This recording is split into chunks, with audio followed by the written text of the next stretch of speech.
अगर आपने एक सेकंड हैंड गाड़ी खरीदी है बिल्कुल मेरी तरीके से, अगर आपको इस जगह पे नॉलेज नहीं है तो इस जगह पे कहीं ना कहीं आपके साथ एक बहुत बड़ा स्कैम हो सकता है। पहला टॉपिक जो हो जाता है अपना इंजन वेहिकल, दूसरा टॉपिक बॉडी चेक, अब अपना आ गया तीसरा टॉपिक जो कि है एक्सीडेंटल चेक। तो हेलो भाई लोग, कैसे हो आप लोग? उम्मीद करता हूँ आप लोग सब लोग ठीक होंगे और मैं भी ठीक हूँ। मैं आपका भाई अभिषेक। आज मैं एक ऐसे टॉपिक पे बात करने जा रहा हूँ जिस टॉपिक के बारे में आपको कई वीडियो मिल जाएंगी, लेकिन मैं आज पूरे 5 साल, तकरीबन 5 से 6 साल मान लीजिए आप इस गाड़ी के साथ दिखाने के बाद, मैं एक सेकंड हैंड गाड़ी लेना ठीक है या नहीं ठीक है ये मैं आप लोगों से आज शेयर करने जा रहा हूँ। तो ये है मेरी 2017 model diesel Ertiga SHVS VDI model. ये मैंने जब ली थी, इसकी रनिंग कम्प्लीटली तो मतलब मैं ये बोलूँगा, मुझे पूरा तो नहीं याद है लेकिन लगभग 30,000 आसपास किलोमीटर ये रनिंग पर थी। उस समय मैंने ये ली थी एक ऑटो डील से।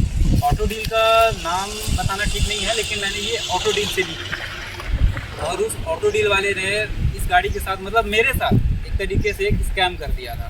वो स्कैम के बारे में मुझे बाद में पता चला, हालांकि उस समय मुझे इतना कुछ नॉलेज नहीं था गाड़ियों के बारे में, जो कि हालांकि अब हो चुका है क्योंकि ये गाड़ी मेरे पापा ने ली।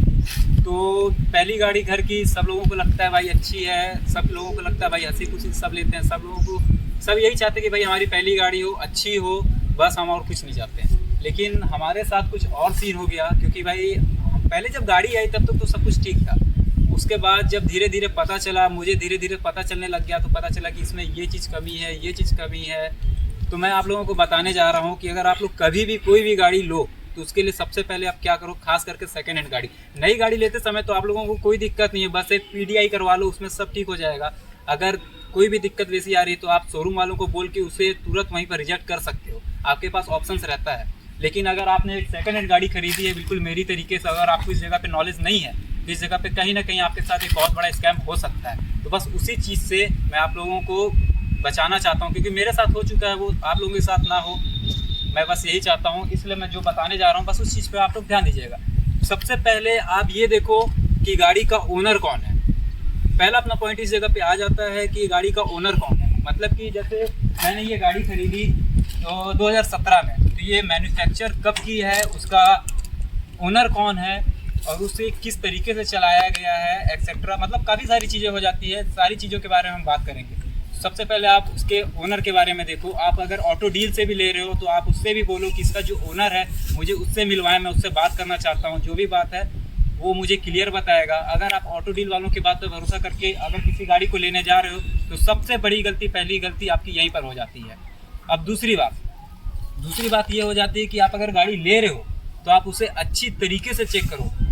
नई गाड़ी में PDI में कोई दिक्कत नहीं है जैसा कि मैंने आपको बताया, लेकिन सेकंड हैंड गाड़ी में आपको PDI से कहीं ज़्यादा ज़रूरी हो जाता है उस गाड़ी के बारे में जानना।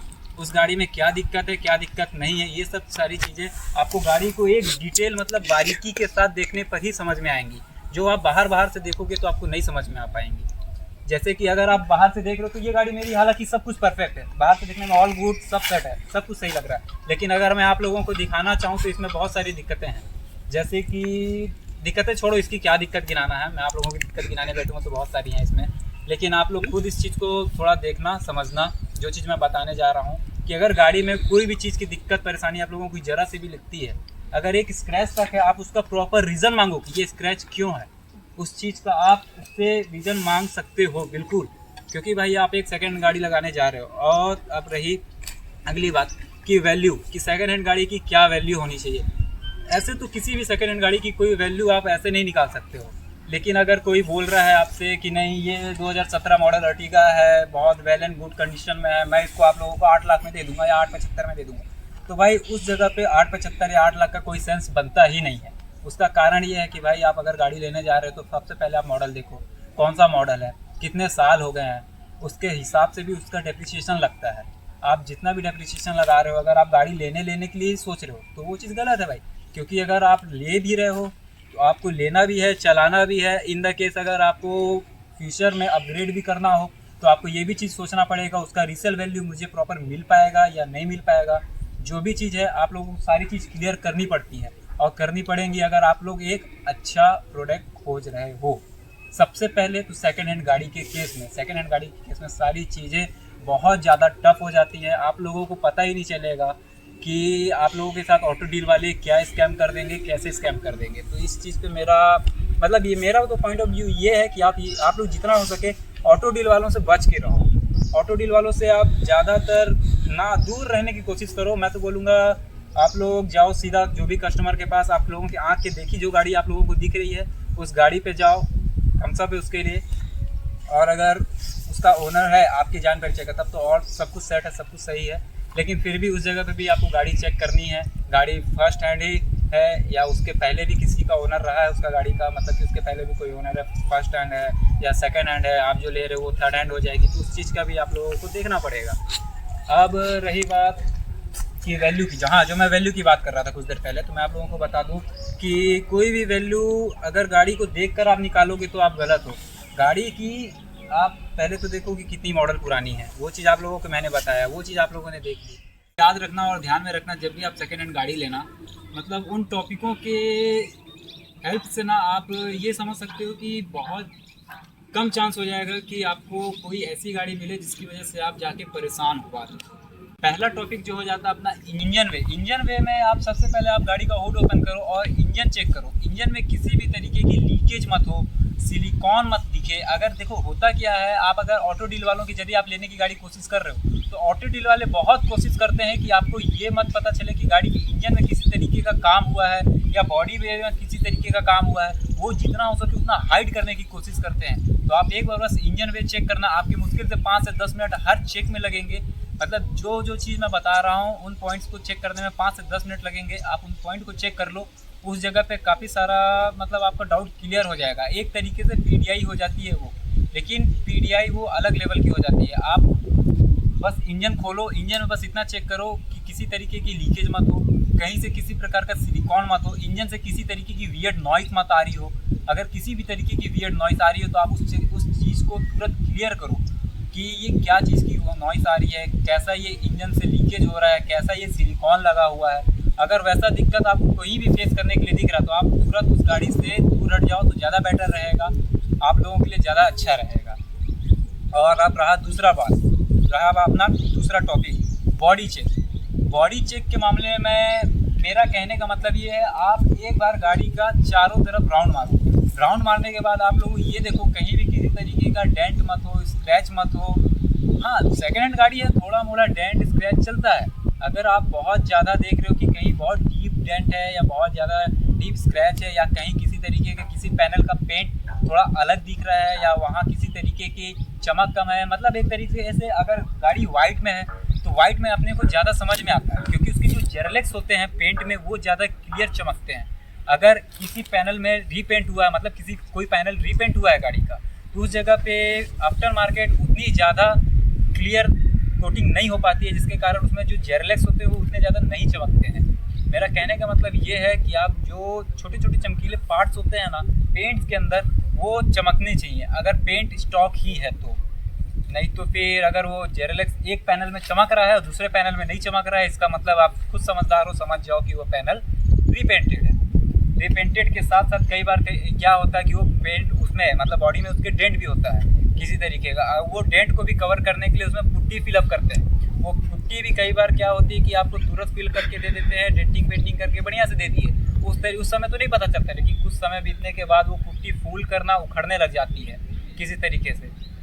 वो पुट्टी जो फूल कर उखड़ती है ना, तो मैं आपको दिखा देता हूँ, आप लोग 1 मिनट वेट करो। हाँ, तो जैसा मैं आप लोगों को बता रहा था, पुट्टी जो भर देते हैं, ये देखो आप लोग यहाँ पर ना ये डेंट आ चुका है। मतलब डेंट क्या है, अर्टिगा में हालांकि प्रॉब्लम है कि उस डिक्की का इसका पैनल जो है ना वो कहीं ना कहीं टूट जाता है पीछे से, बस इस 2 जगह से। ये काफ़ी सारी अर्टिगा में ये प्रॉब्लम है। तो इस जगह पे उस ऑटो डील वाले ने क्या किया, मतलब पुट्टी भर कर पेंट मार्कर दे दिया। हाँ, पिघला वाइट नहीं, मतलब नॉर्मल, इसकी पुट्टी अलग होती है, मजा कर रहा हूँ। इस जगह पे पुट्टी भरकर उसने पेंट किया, डेंटिंग पेंटिंग करके अच्छे से बस दे दिया। उस जगह पे हम लोगों को इतना समझ में भी नहीं आया। अब अपना आ गया तीसरा टॉपिक, जो कि है एक्सीडेंटल चेक। हाँ, एक्सीडेंटल चेक। एक्सीडेंटल चेक से मेरा मतलब ये है कि गाड़ी कहीं से भी किसी भी तरीके से किसी भी साइड से लगी तो नहीं है। लगी का मतलब कहीं भी किसी तरीके से एक्सीडेंट वगैरह ना हो, कहीं से भी गाड़ी सटी मत हो किसी भी चीज़ से। आपको वो चीज़ सामने से देखने में समझ में आ जाएगी। और वो चीज़ अगर नहीं भी समझ में आ पाएगी, क्या होता है कई बार ना ऑटो डीलर्स या डीलर्स कई बार ये कोशिश करते हैं कि अगर छोटा मोटा डेंट हो या स्क्रैच हो तो उसको खुद ही उन लोग रिपेयर कर देते हैं या रीपेंट वगैरह करके उसको जितना कोशिश करते हैं कस्टमर को दो और निकालो यहाँ से। तो आप उस जगह पे ध्यान से देखना, बॉडी को चेक करना, पेंट को चेक करना, एक एक पैनल्स चेक करना, सारी चीज़ों को बारीकी से चेक करना, तो उस जगह पे आपको ज़्यादा अच्छा क्लैरिफिकेशन मिल पाएगा। अब अपना नेक्स्ट टॉपिक आ जाता है पैनल्स चेक। पैनल्स चेक से मेरा मतलब ये है कि आप सबसे पहले गाड़ी के अंदर जाओ। अंदर जाने से क्या होगा ना, आप अगर चाहो क्या आप बोल सकते हो, क्योंकि आप गाड़ी ले रहे हो, ज़रूरी नहीं कि हर पैनल्स को खोलो। आप ना किसी डोर के एक पैनल को या डिक्की के एक पैनल्स को, मतलब डिक्की के पीछे वाले पैनल्स को आप प्लास्टिक वाला जो कवर रहता है आप उसको रिमूव करके देख सकते हो। कई बार क्या होता है कि उस जगह पे जंग लग जाता है, लेकिन वो चीज़ बाहर से देखने में नहीं समझ में आती है। तो आप उस जगह पे भी ध्यान देना, क्योंकि जंग लगी गाड़ी में किसी भी तरीके से आप सेफ़ नहीं हो। इस चीज़ को मैं बता रहा हूँ और इस चीज़ को आप भी अच्छी तरीके से जानते हो, क्योंकि एक जंग लगी गाड़ी और टीन में कोई अंतर नहीं रह जाता है। मैं खुद भी बहुत ज़्यादा प्यार करता हूँ, ऐसा नहीं है, लेकिन एक जो रियलिटी है वो चीज़ मैं भी बता रहा हूँ। कहीं ना कहीं आप भी इस चीज़ से एग्रीड होगे और ज़रूर होगे, क्योंकि जंग लगी गाड़ी एक टीन के तरीके ही होती है, उसमें कोई सेफ़ नहीं रहता है। आप गाड़ी ले रहे हो, आप अपने घर के लिए ले रहे हो, अपने फैमिली के लिए ले रहे हो, कहीं ना कहीं आप भी अपनी सेफ्टी फर्स्ट प्रायोरिटी समझते हो। तो बस उस चीज़ को आप भी ध्यान रखो और जाके हर पैनल्स को एक बार बस चेक कर लो। आप एक बार रिक्वेस्ट कर सकते हो ऑटो डील वाले से, या डायरेक्ट अगर आप ओनर से भी ले रहे हो तो आप ओनर से भी इस चीज़ के बारे में बोल सकते हो कि मैं बस गाड़ी को चेक करना है। तो आप जाके सीधा किसी भी मैकेनिक के पास भी चेक करवा लो एक बार, या अगर आप नहीं खोल पा रहे हो तो मैकेनिक के पास जाओ। मैकेनिक अपना जो भी चार्ज लेगा थोड़ा मोड़ा, वो बहुत ज़्यादा चार्ज नहीं लेगा, बस आप एक बार उससे चेक करवा सकते हो, वो खुद चेक करके आपको बता देगा।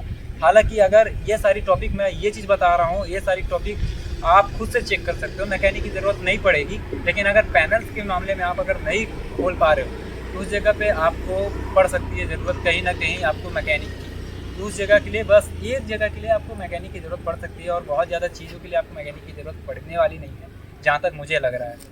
अब अपना नेक्स्ट टॉपिक जो आ जाता है, सॉरी फ़ोन के पीछे देख ले रहा था मैं, आगे देखना।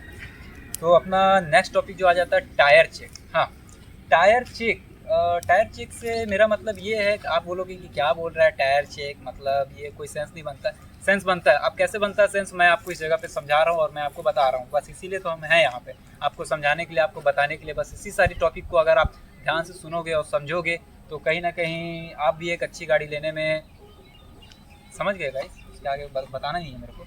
टायर चेक से मतलब मेरा ये कहने का है कि अगर गाड़ी डीलर या जो भी ओनर ये क्लेम कर रहा है कि गाड़ी मात्र 15,000 चली है या 20,000 चली है, हाँ आप समझ गए होंगे आप, कि अगर मान लीजिए गाड़ी 20,000 चली है, ओनर का या डीलर का कहना है कि गाड़ी बस इतनी ही चली है, बहुत ज़्यादा रनिंग नहीं है। हाँ भाई, टायर देखो, सीधी सी बात है, आप टायर देखो, टायर देखकर आपको समझ में आ जाएगा गाड़ी की रनिंग क्या है।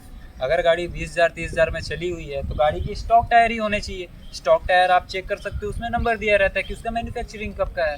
मैन्युफैक्चरिंग जब का है गाड़ी की, तभी की टायर भी उसमें लगे होंगे, उस चीज़ से आप क्लियर हो सकते हो। कोड रहता है, वो कोड आप देखो कि कौन से मंथ का है, कौन से ईयर का है। उस कोड को देखकर आप ये देख सकते हो कि वो गाड़ी सेम मंथ या सेम ईयर की है, मतलब कि जिस ईयर में गाड़ी बनी है, जिस मंथ में गाड़ी मैन्युफैक्चर हुई है, सेम गाड़ी के टायर और गाड़ी का मैन्युफैक्चरिंग डेट और ईयर दोनों सेम है। अगर ये सेम है, इन सारी चीज़ों से अगर आप फुल्ली सेटिस्फाइड हो तो you should good to go for this, मतलब इस गाड़ी के लिए नहीं, किसी भी गाड़ी के लिए मैं बता रहा हूँ, ये तो मेरी गाड़ी है, छोड़ा हटा।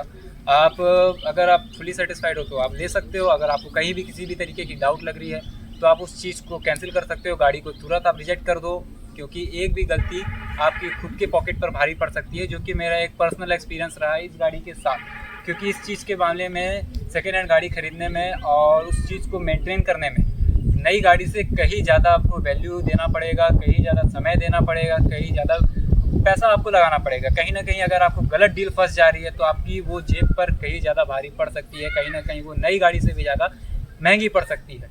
तो बस गाइस, आज की वीडियो में बस इतना ही। होपफुली आपको वीडियो पसंद आई हो। अगर पसंद आई तो चैनल को सब्सक्राइब कर दे, वीडियो को लाइक कर दे और हमें इसी तरीके से मोटिवेट करते रहें, ताकि हम आप लोगों के लिए और भी इससे अच्छे अच्छे टॉपिक लाते रहें, जिससे आप लोगों की हेल्प हो सके। तो बस गाइस, आज के लिए बस इतना ही। आपका भाई अभिषेक बहुत बहुत शुक्रिया करता है आपका ये वीडियो देखने के लिए।